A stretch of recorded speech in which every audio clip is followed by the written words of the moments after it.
2 లక్షలు 2 లక్షలు. కానీ భూమి ఏది ఇవ్వలేదా? భూమి దాని మీద జీవో లేదు వాస్తవంగా. అంటే నిజంగా సరెండర్ పాలసీ ఉంది కదా అప్పుడు?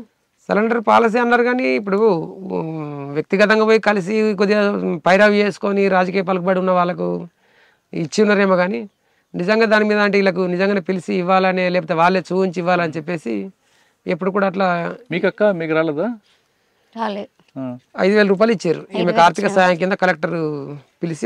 అప్పటి నుంచి కూడా మీరు అందరు బయటే ఉన్నారు, దళంతో సంబంధాలు లేవు? దళంతో సంబంధం లేదు. ఇక ఏం చేస్తున్నారు మరి? ఇవే గొర్రెలు ఉన్నాయి. ఇక మేము గొర్రెలము. మా తండ్రి మేము 3 అన్నదమ్ములం కాబట్టి వచ్చిన తర్వాత కూడా ఇంటికాడ ఆర్థిక పరిస్థితి అంతంత మాత్రమే కాబట్టి మాకు 100 గొర్రెలు ఉండే. 100 గొర్రెలలో 3 పంచుకుంటే మనిషికి 30 గొర్రెలు వచ్చినాయి.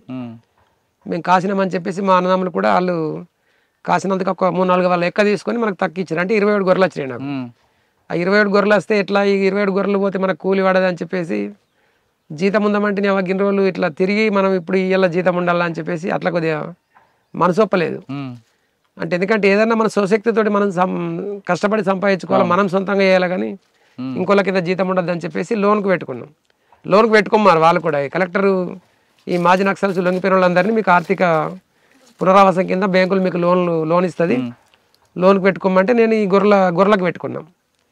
గొర్రెలకు పెట్టుకుంటే గొర్రెలకు అప్పుడు 1,00,000 రూపాయలు లోన్ ఇచ్చారు. అప్పుడు మార్జిన్ మనీ కొంత ఉంటుండే, 7,500 ఏమో సబ్సిడీ ఉంటుండే ఒక యూనిట్కు. మార్జిన్ మనీ 10,000 ఉంటుండే. మిగతా డబ్బులు మళ్ళీ మనం తిరిగి కట్టాలా. అంటే అదొక రకంగా అప్పు అన్నట్టుగా. అది దానికి 2 లక్షల రూపాయలు ఏం చేశారు? 2 లక్షల రూపాయలు అంటే నా మీద 30 కేసులు పెట్టారు. ఆ 30 కేసులకి ఈ పైసలు అనేది ఇలా ఒక కేసు అయితే ఎన్ని ఖర్చు అవుతుందో మీకు తెలుసు, వ్యవస్థలో ఏముంది అనేది. ఇప్పటికి నేను తిరుగుతున్నా కేసులు. 28 కేసులు అయిపోయినా ఇంకా 2 కేసులు ఉన్నాయి. 30 కేసులు అంటే అందులో మేజర్ కేసు ఏంటో? మేజర్ కేసులు అంటే ఇవే. ఇప్పుడు టెలిఫోన్ ఎక్స్చేంజ్ వేలు చేసింది. ఎక్కడ? కామారెడ్డిలో కాదు, ఇక్కడి. ఆ నిజామాబాద్ జిల్లా కేసులు పెడితే అవి ఒక 30-40 వెళ్తాయి. ఇంకా నిజామాబాద్ జిల్లా కేసులు పెట్టలేరు.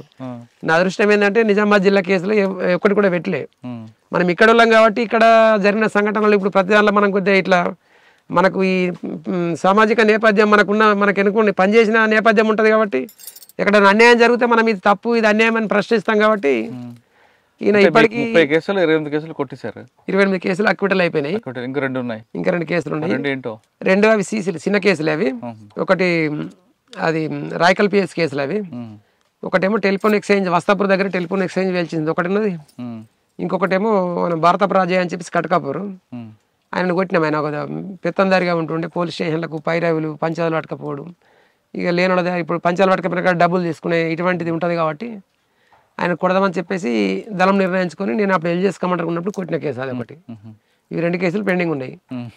30 కేసులలో ఇది ఎక్స్చేంజ్ అదే కాల్పులు జరిగిన కేసులు ఉన్నాయి, చంపేసిన కేసులు ఉన్నాయి, కొట్టిన కేసులు ఉన్నాయి. అక్క మీద కేసులు లేవా? అక్క మీద కేసులు లేవు. ఇంకా అదృష్టం. అన్న మీరు పార్టీ వేలో పాట కోసం చూసి వాళ్ళతో చేయాలని వెళ్ళారు కదా? అవును, వెళ్ళారు, పని చేశారు.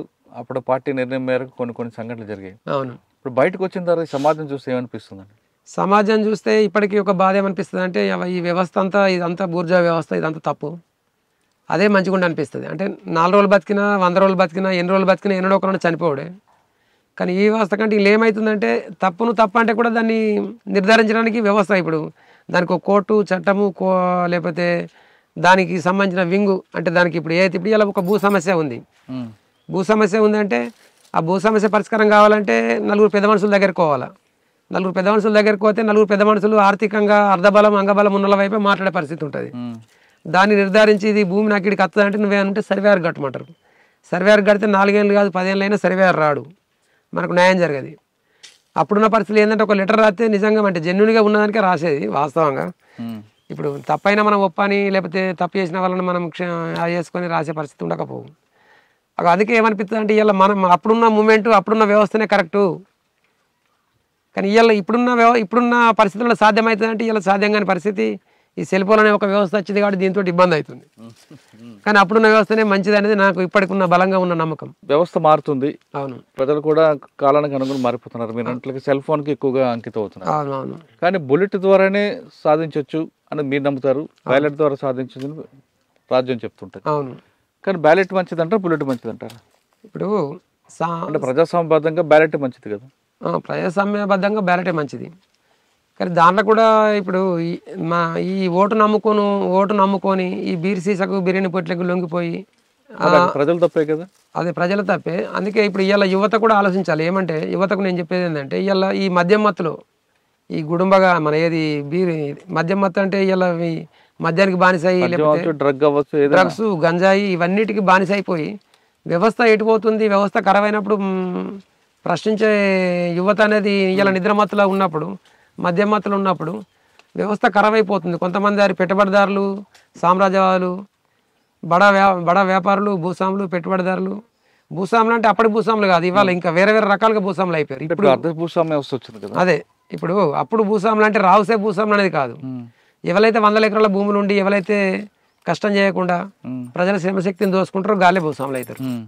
నిజంగా అంటే మళ్ళీ వాళ్ళు రాసిరు, మేము కూడా చర్చలలో భూస్వాములు అంటే అసలు ఏంది అని అంటే మాకు సర్క్యులర్ రూపకంగా ఇచ్చిన క్లారిటీ ఏంటంటే భూస్వాములు అంటే రావుస్ అనేటోళ్ళే భూస్వాములు కాదు, రావుస్ దాంట్లో కూడా పేదోళ్ళు ఉంటారు.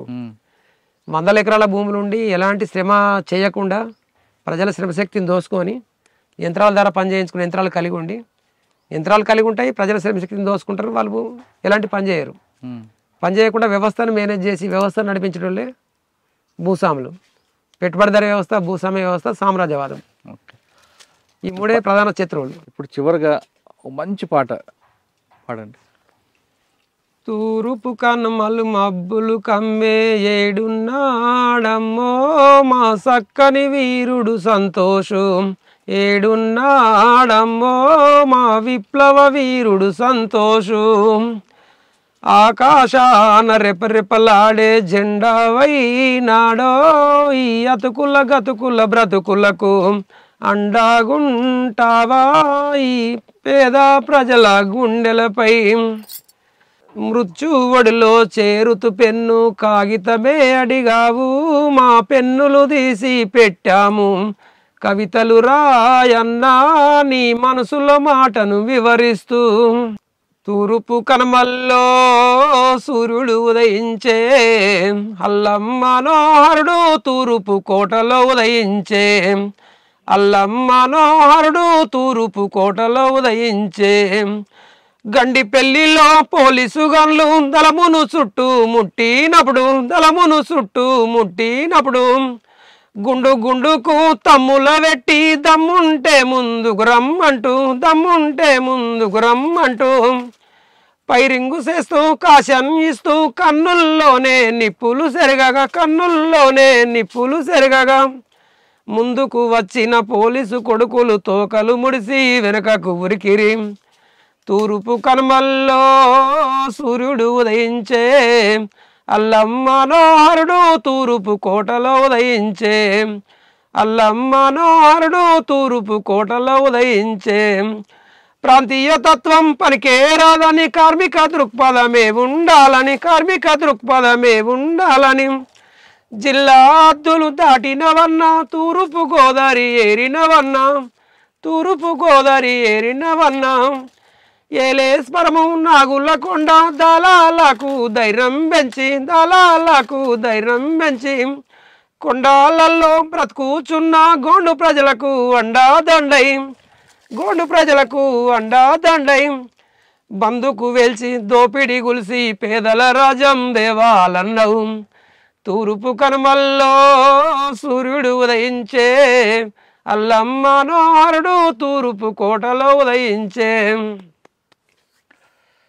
గంగన్న అలియాస్ మల్లేశం, బర్ల మల్లేశం, అలాగే అలియాస్ గంగన్న, లక్ష్మి అలియాస్ రాజేష్ అక్క, వీళ్ళందరూ ఇక్కడ భావజాల ప్రభావంతో వెళ్ళి ప్రజల కోసం నిరంతరం పనిచేశారు.